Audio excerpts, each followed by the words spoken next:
seperti orang yang parpol ini, parpol itu, dia akan katakan kita tidak boleh tidak mengucapkan Natal. Kita ini NKRI, salam NKRI, negara kita nomor 1.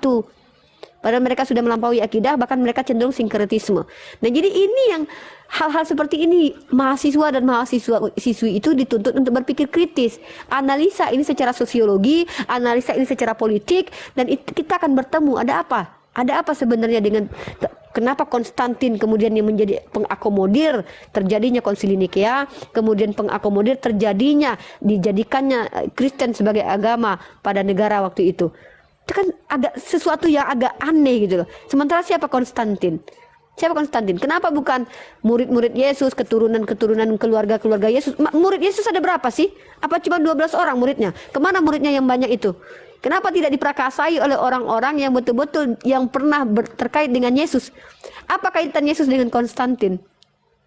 Dengan siapa Konstantin pernah bertemu? Yaitu salah satunya murid-murid Yesus. Dengan siapa Konstantin belajar kekristenan? Pertanyaan saya dari tadi itu, Nathaniel. Fakta sejarah mana yang kamu bawa-bawa? Konstantin belajar kekristenan pada siapa? Tunjukkan sama saya. Saya baca buku loh. Saya capek-capek baca buku, tiba-tiba dihadapi dengan asumsi liar. Fakta sejarah apa? Fakta sejarah seperti Elia yang mengatakan Yesus disalib adalah fakta sejarah. Itu tidak bisa dikatakan sebagai universal kebenaran loh. Kebenaran yang secara universal tidak bisa diterima itu. Nah, satu hal lagi ya. Kalau kita bicara bagaimana prinsip orang-orang Romawi, teman-teman. Teman-teman boleh melihat bagaimana prinsip-prinsip orang Romawi itu mereka betul-betul menjajah. Mereka menemukan di wilayah-wilayah baru untuk dijajah. Dan ketika mereka menjajah, asimilasi paksa itu terjadi. Asimilasi paksa terjadi ketika penjajahnya adalah Romawi. Itu terjadi. Itu terjadi, guys. Nah, mari bandingkan dengan penyebaran Islam. Yang notabene-nya, oh Islam menyerang ini. Mari kita bahas. Enggak apa-apa, masalah Khalid bin Walid pun kita bahas. Perang apapun kita bahas. Kita bahas latar belakangnya. Sementara Paus Urban menyuarakan untuk menyelamatkan makam Yesus itu sudah berapa tahun di tangan Islam itu, Yerusalem itu? Berapa tahun? Apakah damai keadaan di sana atau sedang hancur-hancuran?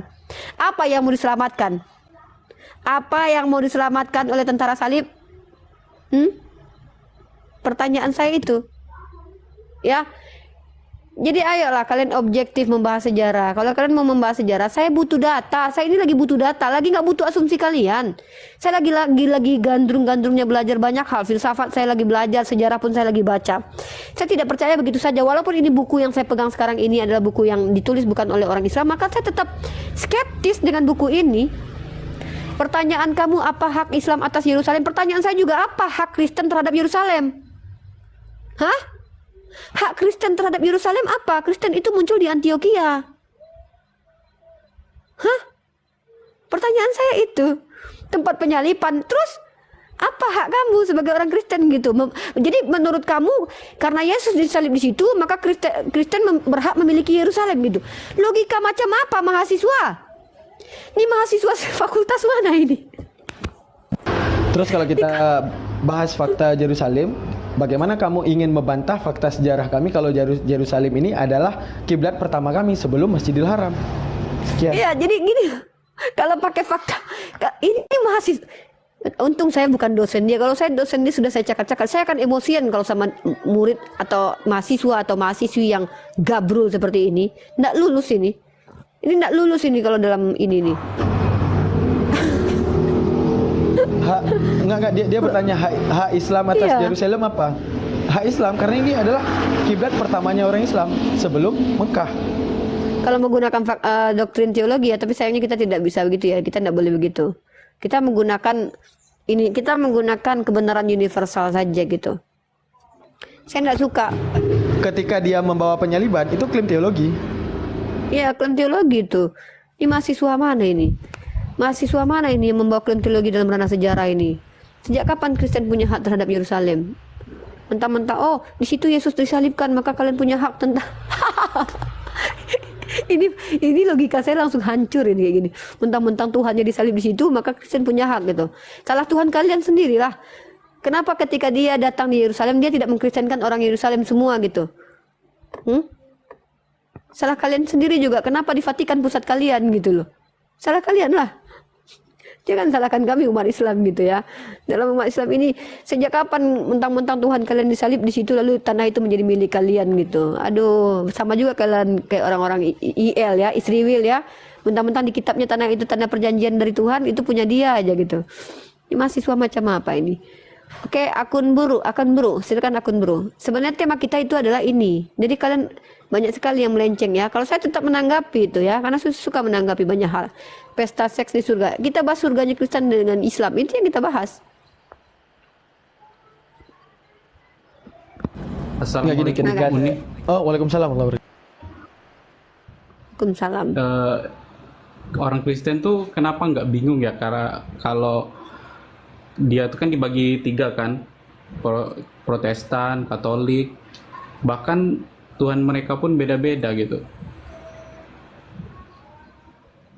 Yang saya tanyakan itu kenapa Kristen itu bisa gitu ya? Jangan pertanyakan Mereka itu sendiri kepada nggak saya. mempertanyakan. Jangan pertanyakan apa yang tidak menjadi hak saya untuk menjawab. Kalau mau tanya itu sama orang Kristen tanya. Jangan sama saya. Saya bukan orang Gini. Kristen. Pada surah Maryam ayat 37 ya, ingat saya. Fakhtalafa min aidihim. Setelah itu ayat 38 ada kata-kata al-yauma di mana alif lam di situ berfaedah adil hudur. Itu bahwa udah klaim Allah Ta'ala mereka nggak akan pernah final terhadap Tuhannya sampai kapanpun. Itu Allah sudah mengatakan demikian. Apa yang harus kita bantah sekarang?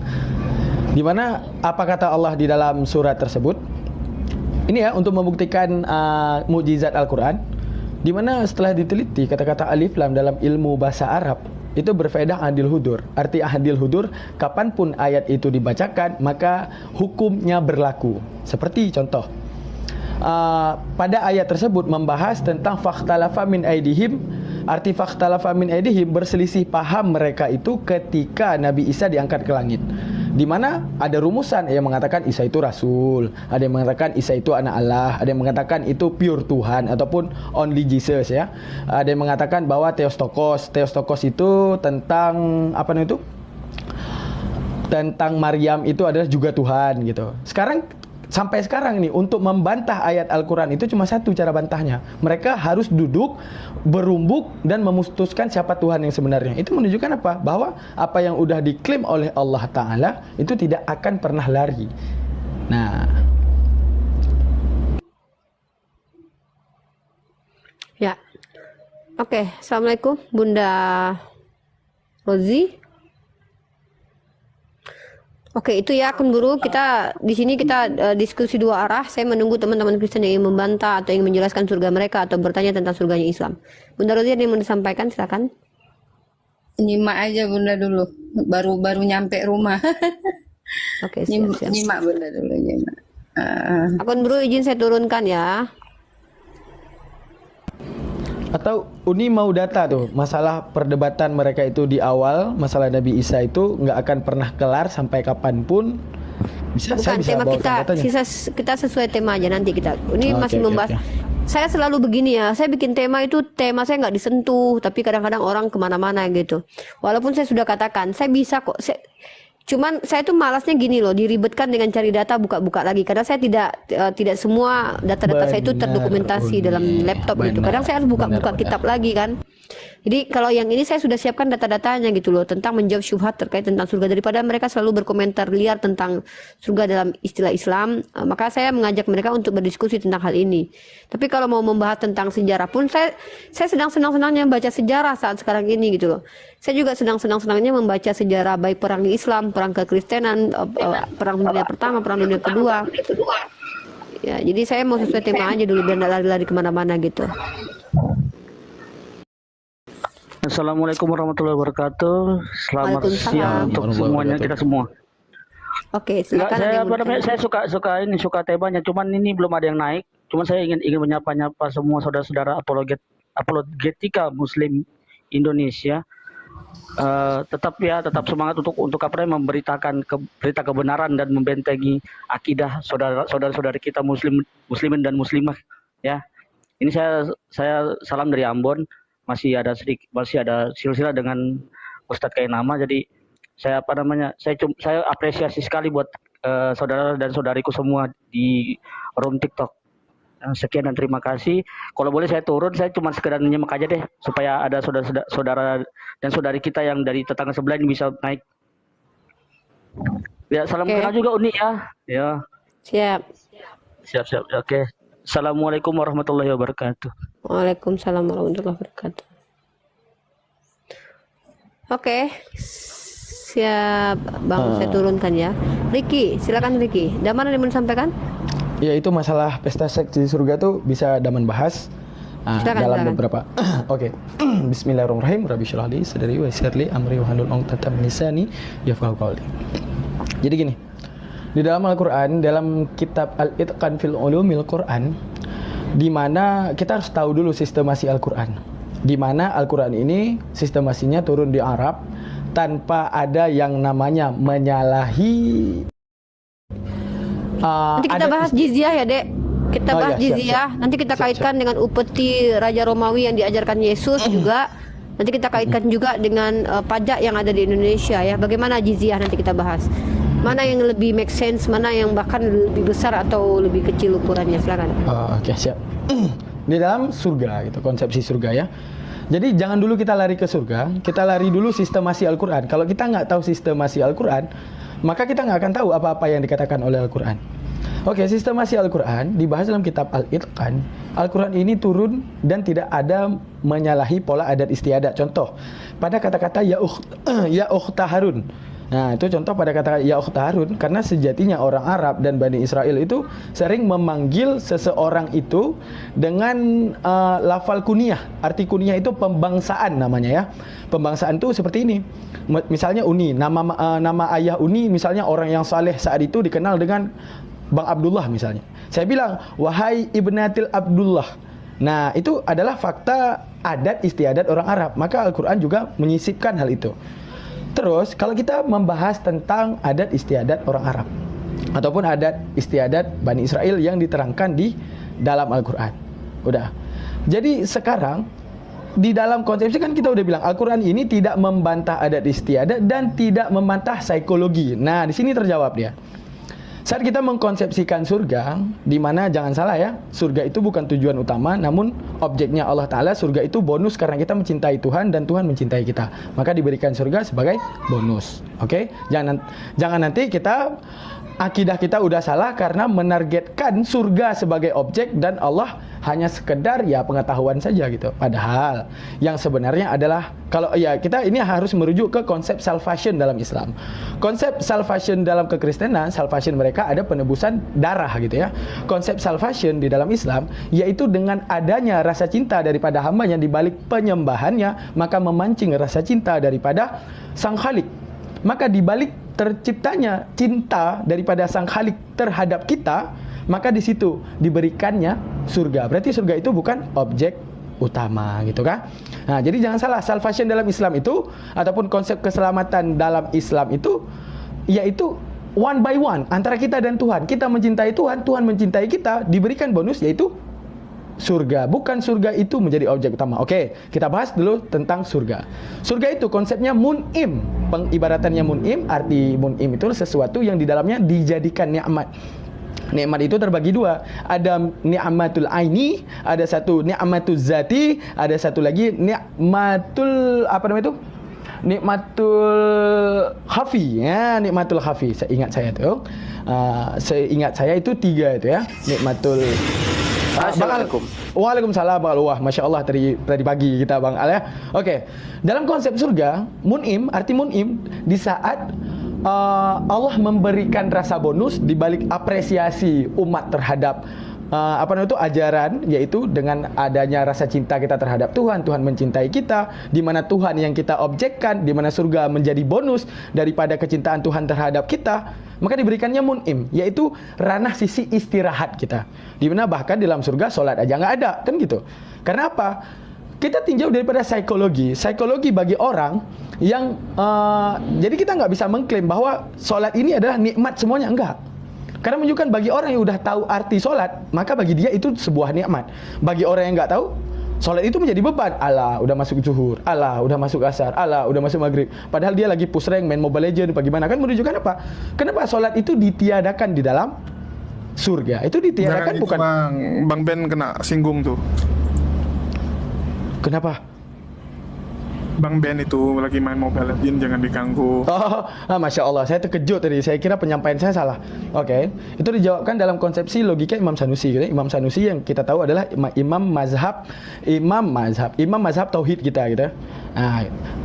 Imam mazhab tauhid kita, salah satu imam mazhab tauhid, salah satunya itu kan Imam Al-Asy'ari. Oke, kita bilang konsepsi Imam Sanusi tentang surga yaitu mun'im, termasuk gini. Ketika kita mengatakan seks dalam surga, dan kenapa ada 72 bidadari dan tidak ada 72 bidadara? Kan itu satu pertanyaan besar ini. Kenapa lelaki itu diberikan seksnya, kenapa perempuan tidak diberikan seksnya? Kan gitu. Itu menunjukkan, wah, ada apa ini? Kan gitu. Ada apa ini? Ternyata itu menjawab sebuah psikologi manusia. Ibaratnya yang dikhawatirkan oleh psikologi perempuan ataupun ilmu hati perempuan itu tidak terlalu khawatir terhadap seks, beda dengan lelaki. Kita tinjau apa yang terjadi ataupun kejadian aktual di dalam dunia ini, di mana ada pastor yang memperkosa biarawati. Kita tinjau di dalam Islam. Hati-hati ada menggunakan bahasa. gitu. Oke, ada apa kita bilang imam ya? Aduh, saya nggak tahu mau bilang istilah apa nih. Ada, kita lihat misalnya orang yang seharusnya menjadi pemuka agama justru merusak agama, misalnya agama apapun tuh, oke? Dengan adanya seks gitu kan. Begitu juga orang Islam. Dalam Islam ada juga itu guru-guru agama yang justru mencabuli bagaimana. Itu karena apa? Itu ingin diwujudkan oleh Allah Ta'ala fakta psikologi bahwa seks itu adalah sesuatu perwujudan terhadap nikmat. Jadi nikmat yang ada di dunia ini Allah wujudkan dalam surga dengan lebih nikmat gitu. Sekarang kita tinjau daripada perempuan. Perempuan itu nggak terlalu berpikir tentang seks. Contoh ini, mohon maaf ya, ini agak sedikit kayak gini ngomong ya. Misalnya lelaki pulang ke rumah, apa yang lebih dikhawatirkan perempuan? Bukan karena abang ada bawa itu nggak, paham nggak arti itu titik dua, paham nggak itu titik dua? Nggak terlalu dipertanyakan itu. Namun perempuan lebih menanyakan, abang skincare aku habis, ya kan? Itu menunjukkan apa? Kenapa tidak diciptakannya 72 bidadari? Karena konsep mun'im di dalam perempuan bukan soal itu. Namun mun'im terhadap lelaki, tapi soal itu. Nah, oke? Jadi kenapa diwujudkannya 72 bidadari, tidak diwujudkannya 72 bidadara? Oke? Kita bahas lagi An-Naba, masalah wakawa kibu atraba gitu ya. Ayatnya di mana masalah diciptakanlah bidadari yang montok. Karena secara psikologi lelaki ini kalau ibarat gini, kalau diciptakan wanita-wanita yang tepos ya, misalnya kita bilangnya, mohon maaf ya, diciptakan wanita yang tidak ada gairahnya, maka menunjukkan apa? Batallah konsep nikmat di dalam surga. Maka sekarang fakta psikologi, apa yang terjadi perempuan? Apa yang dikasih kepada perempuan? Yang diberikan kepada perempuan yaitu perhiasan-perhiasan dan diberikan rasa cantik terhadap wajahnya. Di dalam surga nanti dia akan bercermin. Begitu dia bercermin, dia akan mengatakan, ya Allah, aku terlalu cantik. Dan nggak ada lagi rasa iri. Rasa iri itu Allah cabut. Begitu rasa iri dan rasa cemburu itu Allah cabut, itu menunjukkan apa? Di dalam surga nggak ada kegelisihan apapun termasuk rasa cemburu ketika Allah mencabut rasa cemburu tersebut. Jadi sejatinya kita masuk ke dalam Islam ketika kita bersih daripada rasa tidak nikmat dan masuk ke dalam tersebut dengan penuh rasa nikmat. Contoh nih, kita analogi ke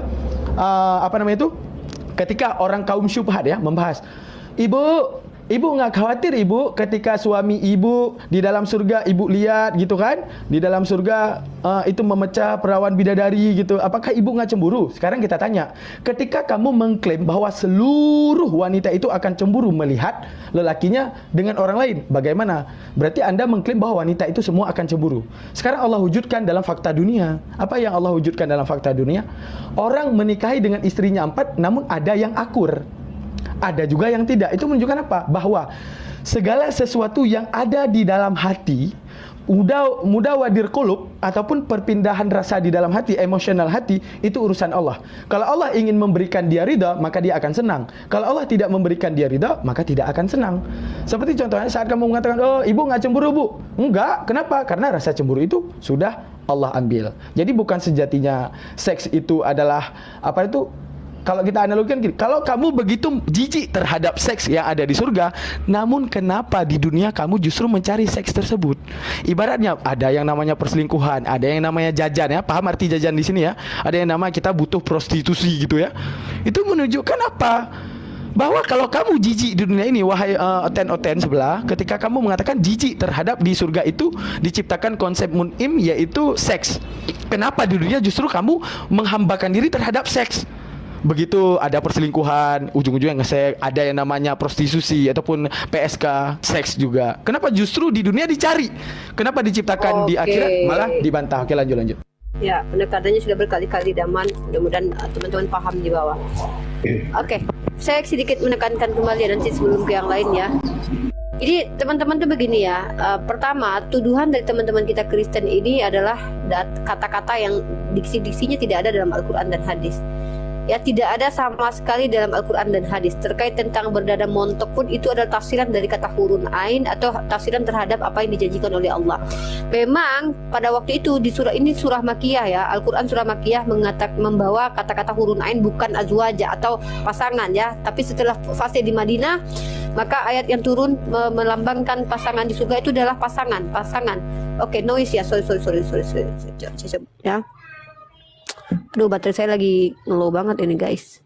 Ya, artinya begini, kalau kita membahas tentang surga yang di Islam itu tidak ada satupun yang mampu mendeskripsikan surga sebagaimana dalil yang sudah saya bawakan tadi.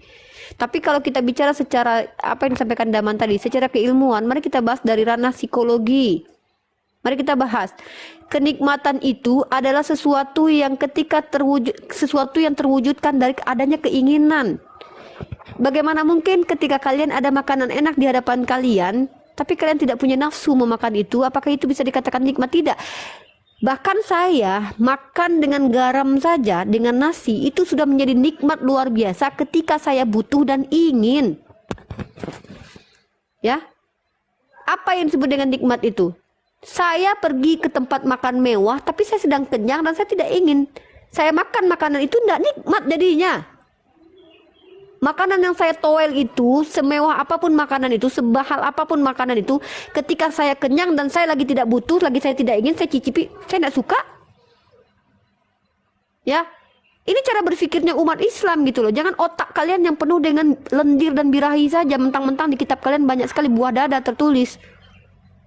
Jangan mentang-mentang di dalam kitab kalian banyak sekali terjadi persundalan terus kalian bawa-bawa karena Islam. Ayolah, buka dulu, buang dulu dogma kalian itu yang sangat ketika membaca kitab kalian. Jangankan ketika kalian berada di surga, di dunia saja kalian sudah disajikan bagaimana cara supaya tutorial menjadi seorang wanita yang marilah kita memuaskan birahi, suamiku tidak ada di rumah. Tuh, ada dalam kitab kalian tutorialnya itu. Cara-caranya diajarkan itu, cara-caranya dituliskan di situ. Orang yang tadinya tidak tahu kemudian jadi tahu. Bagaimana bentuk kelaminnya seperti punya kuda, yang pancarannya seperti punya keledai atau terbalik gitu. Nah, lalu tiba-tiba kalian mengatakan di Islam itu surganya macam lendir. Wah, ini makanya kalian tolong. Kita pakai data. Kita by data kalau diskusi. Kalau saya tunjukkan mampu nanti, yang lendiran yang mana nanti. Tapi saya tidak mau seperti itu. Mari kita bahas dengan cara yang baik ya, berdiskusi dengan data. Saya akan tunjukkan kepada kalian bahwa kenapa ada janji Allah, karena Allah sudah menetapkan dalam surah Ali Imran. Al-Quran mengatakan, "Zuyyina lin-nasi hubbu syahawati minan nisa." Laki-laki itu sudah diberikan natur kecenderungannya kepada wanita, dia suka. Makanya kalau ada yang suka sama laki-laki tidak masuk surga. Ya, yang suka sama laki-laki, kalau laki-laki tidak masuk surga itu. Nah, ya. Karena Allah sudah tetapkan naturnya manusia itu, zuyyina lin-nasi hubbu syahawati minan nisa. Ya, tuh. Jadi Allah lebih tahu kapasitas mana hamba-hambanya kalau diberi hadiah itu lebih tepatnya hadiah apa. Saya nih, anak saya ulang tahun 2, saya tahu anak saya sukanya apa. Masa saya berikan yang tidak dia sukai? Ya tentu saya berikan yang dia sukai lah. Ini saya loh, emak-emak aja berpikir begini loh. Ini kita bicara tentang Tuhan. Saya sebagai emak-emak, anak saya anak saya satu Julius, satu Bu Uti. Julius kembar dengan Bu Uti. Nah, Julius ulang tahun tentu sama dengan Uti Watimena. Karena Julius laki-laki, saya lihat dia suka kali pura-pura naik motor ya kan, naik apa dia ditengoknya tetangganya punya motor pura-pura ngeng bum. Jadi dia suka naik motor. Saya kasihlah dia motor. Karena saya menelaah dari cara-cara dia suka naik motor. Nggak mungkin saya kasih motor juga sama Uti. Sementara Uti suka main Barbie ternyata. Nah, inilah logikanya Islam. Ya, tapi kalau kita lihat kalian mengatakan surga kalian penuh apa? Penuh kenikmatan. Surga kalian bagaimana mau menikmati surga kalian? Hormon apa yang menjadi asbab orang menikmati? Ruh gitu. Ruh menikmati apa ruh? Nanti kalau saya tanya nanti ya itu yang naik ke surga itu entah Henok, Elia atau Yesus sendiri itu kelaminnya dibawa atau tidak, nanti repot kalian menjawab saya ya. Ini ayolah kalian berkomentar seperti itu. Saya tidak perlu menghujat dengan menggunakan diksi-diksi yang mengerikan untuk menghantam kalian. Saya cukup membacakan saja keimanan kalian, keyakinan kalian dengan berupa pertanyaan. Contoh, kalian percaya Yesus, Henok, Elia naik ke surga setubuh utuh dengan tubuh-tubuh daging-dagingnya. Kalau memang dengan rohnya ya silakan tunjukkan data. Pertanyaan saya, ketika dia punya tubuh, apakah kelaminnya ditinggal? Nanti saya tanya nanti itu. Kalau dibawa untuk apa kelaminnya? Kalau ditinggal, tunjukkan datanya. Kan gitu. Tolonglah ya. Silakan. Ada yang mau menanggapi setelah saya? Bukan tunjukkan tambahin sedikit. Sebenarnya bentar Bang, bentar aja. Dikit. Yang dikatakan Darman tadi benar. Jadi juga Unirifa bahasanya lelaki itu kecenderungannya adalah seks. Itu juga yang dilakukan oleh Yesus. Kenapa Yesus hanya menjanjikan 100 orang istri? Gak ada 100 Yesus suami. menjanjikan seorang orang suami di surga. Yesus hanya menjanjikan 100 orang istri. Tidak pernah dia menjanjikan 100 orang suami, karena dia juga tahu kecenderungan laki-laki itu adalah syahwat. Karena itu dalam Matius 19:29 Yesus hanya menjanjikan 100 orang istri. Gak pernah dia menjanjikan 100 orang suami. Lanjut yang lain. Enggak, saya cuma menanggapi Uni tadi kan. Ketika Uni bilang apakah kelaminnya ditinggal, bukan buktikan datanya, buktikan di mana ditanam kelaminnya kan gitu. Gak usah dipertajam itu. Oke, Anda mau merangkum aja sedikit dari apa yang disampaikan sama ada Mam sama Unirifa dan teman-teman ya. Jadi benar, ayatnya clear tadi yang dibaca Uni. Zuyinna linnasi hubus syahwati minan nisa. Ya, sebenarnya masalah syahwat, apa kenikmatan ya, apakah itu seks, kenikmatan makan, kenikmatan melihat, kenikmatan merasa dan seterusnya itu hanya bisa terjadi ketika ada persentuhan antara ruh dengan jasad ya. Jadi dalam Islam clear, nanti di dalam surga itu Allah ciptakan jasad yang baru.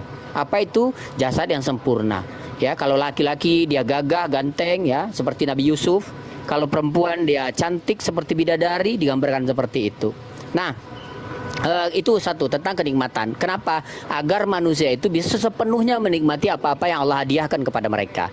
Jadi benar kata Damam tadi bahwa ibadah itu adalah beban ya, taklif ya, pembebanan gitu. Maka di dalam surga nanti itu tidak ada lagi taklif ibadah itu. Berbeda dengan surga hotel yang masih disuruh ibadah ya. Capek juga itu kalau disuruh nyanyi, suruh apa gitu. Tapi kalau orang muslim itu tadi surga nggak ada.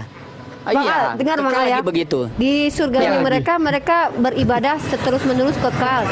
Sedangkan malaikat saja bisa berontak di surganya mereka. Mereka jadi seperti malaikat nanti. Apa enggak berontak bisa-bisa mereka. Enggak, belum lagi Bang Al. Ini logika saya, logika kita ya. Ketika malaikat saja berontak di surga mereka dan mereka hidup seperti malaikat, otomatis kan mereka memiliki sifat noise. Omle di mute dulu, Omle di mute dulu. Dan Bang Al juga noise. Maksudnya gini, ketika di surga mereka nanti mereka menjadi malaikat, sementara malaikat sendiri di surga mereka itu berontak dan menjadi Lucifer, tidak menutup kemungkinan mereka nanti juga bisa jadi Lucifer karena mereka jadi malaikat nanti di surga. Satu. Yang kedua adalah mereka bilang tidak ada keinginan daging. Itu malaikat itu yang berontak itu karena punya keinginan daging, ingin jadi pemimpin, ingin sama seperti Tuhan. Makanya berontak. Sejak kapan ketika jadi roh tidak punya keinginan lagi coba? Sedangkan ingin jadi pemimpin aja pengen, apalagi pengen wanita coba. Yang kejinya lagi adalah, yang ngeri sekali adalah di dunia mereka tidak boleh cerai gitu. Di dunia mereka diberikan kenikmatan mantap-mantap dengan istrinya. Di surga mereka dipisahkan. Nggak ada lagi status suami istri. Pada kasihan itu yang sudah saling mencintai di dunia, ya kan? Tiba-tiba di surganya disuruh pisah. Ya, jadi nikmat itu sesuatu yang Allah berikan, rasa itu ketika ruh bersentuhan dengan jasad ya. Contoh nih, orang tua itu nggak ada lagi kehendak dagingnya atau syahwatnya nggak ada. Kenapa? Sudah melemah, sudah Allah cabut di kenikmatan itu. Nah, tapi kalau ada pun tidak seperti waktu dia muda. Makanya dalam surga itu diberikan tubuh yang muda ya, yang cantik, yang ganteng ya. Dan benar tadi, kecenderungan itu sebenarnya Allah ciptakan. Bagi laki-laki dia memang lebih cenderung kepada syahwat wanita. Sedangkan kepada wanita wanita itu biasanya cenderung syahwatnya kepada harta dan perhiasan. Itu semua Allah berikan di surga. Orang beriman tuh Allah beri permata, Allah beri perhiasan, Allah beri istana, Allah beri kebun. Kalau wanita nanti dia pengen punya anak, Allah persilakan dia tiba-tiba hamil langsung keluar, sebentar saja udah lahir anaknya tanpa rasa sakit. Nah, jadi apa-apa yang menjadi kesenangan dia, kenikmatan-kenikmatan itu semua, itu boleh dia rasakan di surga, dan itu tinggal cukup membayangkan, maka kenikmatan itu akan hadir nanti dengan sendirinya. Jadi seperti itu, tidak ada taklif pembebanan ibadah, kemudian dia bisa merasakan kenikmatan itu dengan ruh dan jasadnya, ya. Kemudian dia juga akan mendapatkan puncak daripada kesempurnaan nikmat yang Allah berikan. Di antaranya yang paling terakhir itu adalah melihat wajah Allah itu, bagaimana wujud asli Allah, Bapa Allah Subhanahu wa taala yang selama ini kita sembah di dunia itu, nanti di akhirat akan kita lihat. Itu kenikmatan tertinggi, ya. Bayangkan wanita-wanita ketika melihat wajah Yusuf saja, mereka mengerat tangannya tuh mereka nggak sadar. Bagaimana mungkin nanti kalau ketika kita melihat wajah Allah? Subhanallah, nggak kebayang gimana. Oke, lanjut dah. Ini ada mau disampaikan, kok nggak saya sampaikan sedikit. Nah, seperti dalam konsep yang saya bilang tadi, bahwa Al-Quran itu tidak akan membantah zona psikologi. Misalnya seperti contoh ilmu hati, kan ada pertanyaan kepada mereka, ibu nggak cemburu bu, suaminya gini-gini, kan gitu. Itu menunjukkan bahwa kita tinjau dunia saja, tinjau dunia. Di mana dunia saat kamu mengatakan kata-kata cemburu, bagaimana saat Allah membolak-balik hatinya menjadi tidak cemburu. Contoh nih, ketika ada seseorang menikah dengan 4 wanita. Ketika menikah, 4-empatnya justru akur. Itu menunjukkan apa? Bahwa konsepsi perasaan itu milik Allah. Jadi apa yang mustahil gitu di surga? Begitu Allah masukkan dalam konsep nikmat, Allah cabut rasa cemburunya. Di mana cemburu itu kalau udah Allah cabut rasa itu? Nah, terus dalam konsep mun'im itu juga ada 2. Ada mun'im bid dunia, mun'im duniawi, ada mun'im surgawi. Mun'im duniawi itu bagaimana? Dimana apa yang menurut kita nikmat di dalam dunia diwujudkan di akhirat. Misalnya seks, makan buah-buahan, minum-minuman, ataupun apapun yang itu konsep duniawi. Namun yang bersifat surgawi apa? Yaitu yang seperti dijelaskan sama Bang Al, yaitu kita melihat zatillah, yaitu kita melihat langsung zat Allah ketika diberikan kekuatan. Nah, melihat Allah ini saya kasih ya kisi-kisinya, bagaimana Allah Ta'ala itu. Kisi-kisinya kita akan melihat segala sesuatu yang harus diberikan, apapun sesuatu zat yang harus diberikan kekuatan untuk melihatnya. Contoh, kita punya retina. Retina ini melihat pasti ke kiri. Kalau bendanya di kanan akan melihat kiri dan kanan, yaitu ada atas dan bawah. Dan ada saat melihat sesuatu itu ada yang namanya jihad timur, barat, selatan, utara, dan segalanya. Namun nanti kita akan melihat satu zat yang tidak di kiri, tidak di kanan, tidak di timur, tidak di selatan. Melihatnya itu tidak ada batasan kepada tingginya, tidak ada batasan pada rendahnya, tidak ada batasan pada bentuknya. Bukan menunjukkan Allah Ta'ala punya bentuk, maksudnya gini, bahwa suatu zat akan tampak tanpa harus mengisi bentuk. Itu menunjukkan apa kabar retina ini. Allah itu tidak di kiri, tidak di kanan. Kalau tidak diberikan kekuatan, meledak mata ini. Namun kita akan melihat sejatinya zat yang unlogik menurut logika kita. Namun saat direalitaskan, wah Masya Allah, apa yang akan terjadi? Kita melihat sesuatu zat yang harus diberikan kekuatan terhadap penglihatan untuk melihat zat tersebut. Lanjutkan. Oke ya, jadi gitu intinya, teman-teman muslim yang gerah dengan tuduhan-tuduhan terhadap Islam terkait tentang pesta seks di surga ini murni pure betul-betul fitnah ya. Dan bahkan saya sudah katakan Ustadz seleb yang membawa diksi ini pun sudah meminta maaf kepada MUI. Mungkin begitu. Dokter Akal, ada yang mau disampaikan?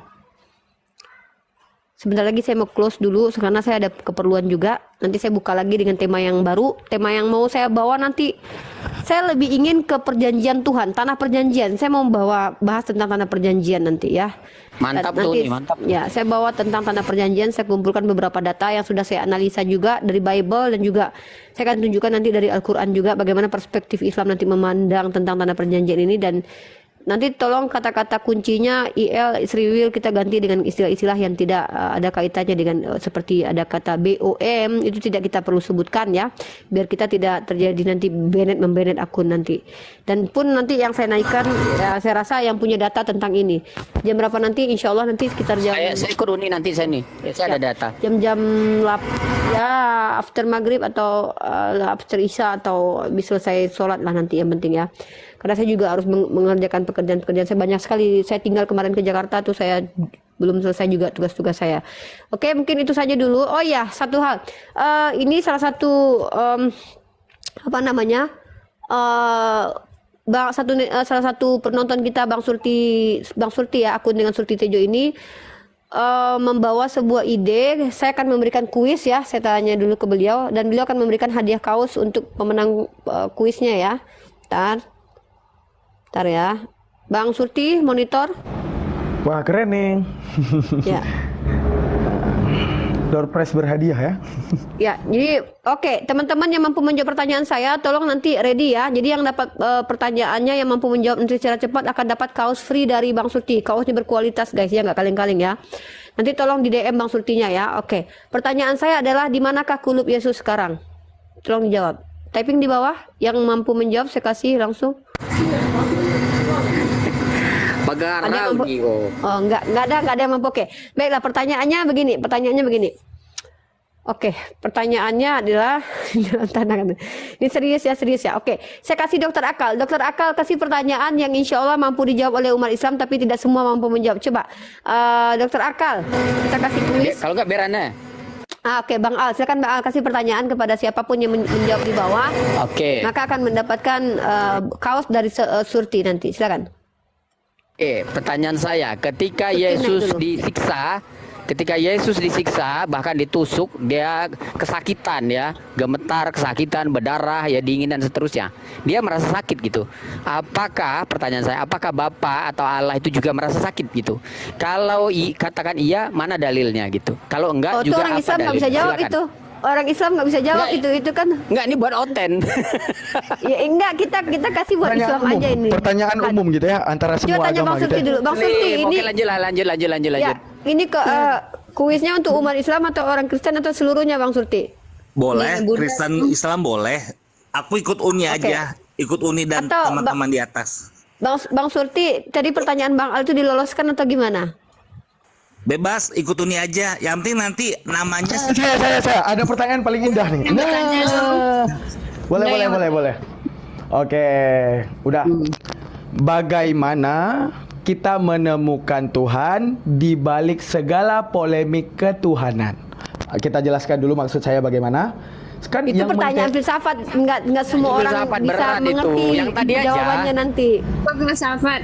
Bunda dulu ya yang bertanya ya untuk semua ya. Tak Bunda aja. Open ya. Di dalam masa Berat, saat Bang Al, pertanyaan Bang Al itu. ya, kira-kira yang menjatuhkan, yang meruntuhkan agamanya sendiri itu siapa? Baik itu Oten, baik itu Islam, yang menjatuhkan ajaran agamanya sendiri itu yang banyaknya itu siapa? Silakan yang di bawah di typing, nanti nama pertama saya akan sebutkan namanya. Free Palestine, akidahnya Bunda. Ya. Orang itu sendiri, sir, yang mana jawabannya betul menurut Bunda? Ini kan kita harus menelaah jawabannya diterima atau tidak gitu loh. Yang bertanya tentu harus tahu jawabannya. Haruslah. Nah, ini menurut Free Palestine akidahnya salah? akidahnya bukan orangnya yang Bunda tanya siapa. Sir, orang itu sendiri. Sir 115, orang itu sendiri. Orang itu Gimana? maksudnya Oten itu sendiri dengan Kristennya, Islam itu sendiri dengan Islamnya begitu. Jangan orang itu sendiri yang jelas jawabnya. Oke, jawabannya gitu. Kalau yang Sita 79 Muslim, manusia itu sendiri. Terus mana yang betul? penganut Gagal. agamanya sendiri yang banyak menjatuhkan agamanya karena ketidakpahaman dengan agamanya. Berarti salah semua itu, nggak ada yang betul berarti. Oke, kita ganti Mereka lagi. beriman tapi nggak punya ilmu dengan keimanannya. Oke, kita ganti yang lagi. Orang yang mengaku beriman itu mereka harus berakal dulu. Setelah berilmu dulu, belajar dulu, berilmu dulu, dia akan berakal, baru dia beriman. Pai di sini paham Berarti tidak ada ya? yang menang, nggak ada yang betul ya. Nggak Ganti ada. pertanyaannya. Oke, saya ganti pertanyaan. Oke, saya kasih aja ya Bang Suti yang murah-murah. Saya mau teman-teman yang muslim di bawah itu membacakan Al-Quran saja. Saya minta teman-teman membacakan Quran surah 91 surah Al-Baqarah. Siapa yang siap? Langsung siap naik, saya naikkan. Siap naik surah Al-Baqarah ayat ke-91. Siap naik. Oke, Naura, Mbak Ibu Naura ya. Ibu Naura, saya turunkan Omle dulu ya, izin ya Omle.